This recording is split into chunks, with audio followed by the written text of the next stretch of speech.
ଜଗନ୍ନାଥ ସାଙ୍ଗମାନେ ମୁଁ ପୁଣି ଥରେ ଆପଣଙ୍କ ପାଖକୁ ନୂଆ ଭିଡ଼ିଓ ନେଇ ଆସିଛି। ଯାହା ହେଲା ଟାଟା ପାୱାର ମ୍ୟାଜିକ୍ ତରଫରୁ ଆପଣମାନଙ୍କ ସମସ୍ତଙ୍କ ପାଇଁ ଏକ ନୂଆ ସମ୍ପୂର୍ଣ୍ଣ ସୁଯୋଗ। ତ ଡେରି ନକରି ଚାଲନ୍ତୁ ଷ୍ଟାର୍ଟ କରିବା।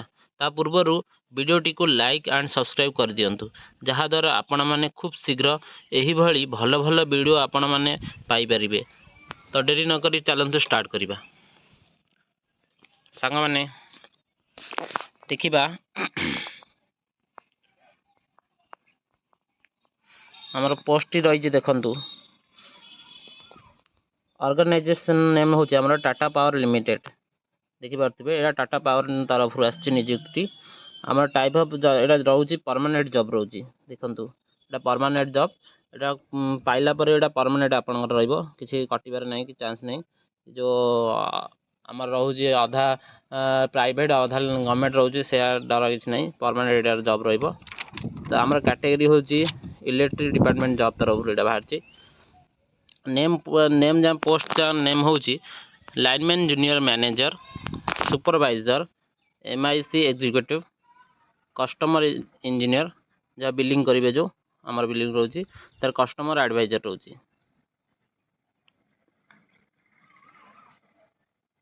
ଏହାର ଆପ୍ଲିକେସନ୍ ମୋଡ଼ ରହୁଛି ଅଫଲାଇନ୍। ଦେଖିପାରୁଥିବେ ଏଇଟା ଟିକେ ଅସୁବିଧା ହେଇପାରେ ଆପଣମାନଙ୍କ ପାଇଁ। ଅଫଲାଇନ୍ ଯେହେତୁ ଅନଲାଇନ୍ ଥିଲେ ଆପଣ ନିଜେ କମ୍ପ୍ୟୁଟରରେ ବି ନିଜେ ପକାଇ ପାରିବାର ସୁଯୋଗ ରହୁଛି, କିନ୍ତୁ ଅଫଲାଇନ୍ରେ ଟିକେ ଅସୁବିଧା ହୁଏ। ଏଇଟା ଅଲ୍ ଓଡ଼ିଶା କ୍ୟାଣ୍ଡିଡେଟ୍ ଆପ୍ଲାଏ କରିପାରିବେ। ଦେଖିପାରୁଥିବେ ଅଲ୍ କ୍ୟାଣ୍ଡିଡେଟ୍ ଓଡ଼ିଶାର। ପୋଷ୍ଟିଂ ଆମର ଓଡ଼ିଶାରେ ହିଁ ରହିବ, ଯାହାକି ଏଇଟା ଭଲ। ଓଡ଼ିଶାରେ ହିଁ ରହିଲେ ଆମର ବହୁତ ଘର ପାଖାପାଖି ରହିପାରନ୍ତି ବି। ପୋଷ୍ଟିଂ ଆମର ଓଡ଼ିଶା ଭିତରେ ରହିଲେ ଭଲ ସୁବିଧା। ଲାଷ୍ଟ ଡେଟ୍ ବି ଆଭେଲେବଲ୍ ସୁନ୍ ହେଇଗଲାଣି, ଏବେ ଷ୍ଟାର୍ଟ ବି ହେଇଗଲାଣି ଅଲରେଡ଼ି। ଦେଖିପାରୁଥିବେ ଏଇଟା both mail and female post ରହୁଛି।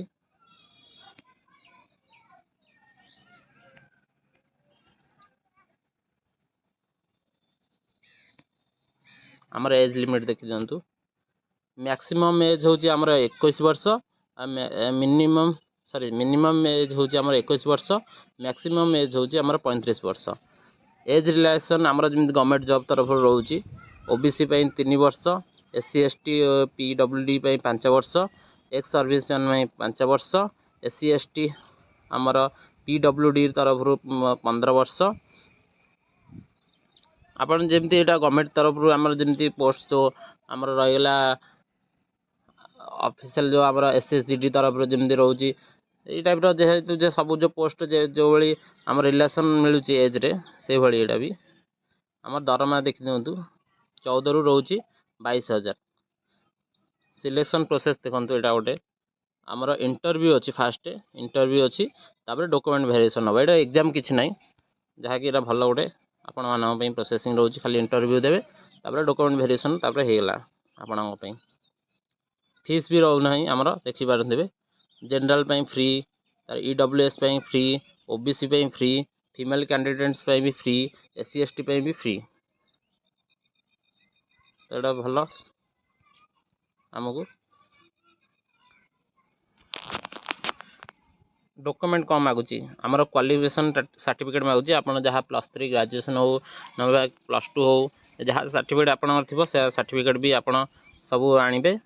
ତାପରେ ସାର୍ଟିଫିକେଟ୍ ଆମର ଡେଟ୍ ଅଫ୍ ସାର୍ଟିଫିକେଟ୍ ପାଇଁ ଗୋଟେ କ'ଣ ଆଣିବେ, ଆମର 10th ସାର୍ଟିଫିକେଟ୍ ଯେ ପଳେଇ ହେଇଯାଉଛି। ନହେଲେ ଯାହାର ଡେଟ୍ ଅଫ୍ ସାର୍ଟିଫିକେଟ୍ ଥିବ ବି ସେମାନେ ବି ଆଣିପାରିବେ, କିଛି ଅସୁବିଧା ନାହିଁ। ଆମର ରିସେଣ୍ଟଲି କଲେଜ ସାଇଜ୍ ଫଟୋ ବି ନେଇକି ଯିବେ। କାଷ୍ଟ ସାର୍ଟିଫିକେଟ୍ ନେଇକି ଯିବେ, ଯାହାର କାଷ୍ଟ ସାର୍ଟିଫିକେଟ୍ ଥିବ, ତାର କାଷ୍ଟ ସାର୍ଟିଫିକେଟ୍, ଯିଏ SC ST ହୋଇଥିବ ସେ କାଷ୍ଟ ସାର୍ଟିଫିକେଟ୍ ନେଇକି ଯିବ ତାଙ୍କର। ଆଉ ଯାହାର ଏକ୍ସପିରିଏନ୍ସ ଆଉ କ'ଣ ସାର୍ଟିଫିକେଟ୍ ଅଛି, ଯିଏ ଅଲରେଡ଼ି କାମ କରିଥିବ ପ୍ରାଇଭେଟ୍ କାମରେ, ଆମର ଇଲେକ୍ଟ୍ରିକ୍ ଡିପାର୍ଟମେଣ୍ଟ ତରଫରୁ ପ୍ରାଇଭେଟ୍ ହେଉ, ଯାହା ବି କାମ କରିଥିବ, ତାର କ'ଣ ଏକ୍ସପିରିଏନ୍ସ ସାର୍ଟିଫିକେଟ୍ ଥିବ, ସେ ନେଇକି ଯିବ, ତାଙ୍କୁ ପ୍ଲସ୍ ପଏଣ୍ଟ ମିଳିବ, ଆହୁରି ଭଲ କଥା। ଆମର ID କାର୍ଡ଼ ହେଉଛି ଆମର ଆଧାର କାର୍ଡ଼, ନହେଲେ ପ୍ୟାନ୍ କାର୍ଡ଼, ଯାହା ବି ଗୋଟେ ନେଇକି ଯିବେ। ଦେଖିପାରୁଥିବେ ଆପ୍ଲାଏ ଷ୍ଟାର୍ଟ ହେଇଯାଇଛି, ଅଲରେଡ଼ି ଷ୍ଟାର୍ଟ ହେଇଗଲାଣି। ଆଉ ଲାଷ୍ଟ ଡେଟ୍ ବି ଆଭେଲେବଲ୍ ସୁନ୍ ଅଛି। ସେ କେତେବେଳେ ବି ବନ୍ଦ ହେଇଯିବ। ଲୋକ ଫିଲ୍ଅପ୍ ହେଇଗଲା ପରେ ଅଲରେଡ଼ି ସେ ବନ୍ଦ ହେଇଯିବ। ଇଣ୍ଟରଭ୍ୟୁ ଡେଟ୍ ବି ଆଭେଲେବଲ୍ ସୁନ୍ ହେଇଗଲାଣି। ତ ଏତିକି ଥିଲା ଆମର ଲିଙ୍କ ରହିଛି ଆମର। तो एतिକି ଥିଲା ଆମର टाटा गवर्नमेंट तरफ रू आमर जॉब रही जो टाटा कंपनी। तो डेरी न करी शीघ्र एटा को अप्लाई कर दियंतु जहाँ फल आपण को एबे चाकरी बहुत आवश्यकता एबे समस्त को रही। कंपटीशन हेबा पूर्व आगु आम प्रोसेसिंग रे जल्दी स्टार्ट करदेले आपण भी प्लस पॉइंट मिल।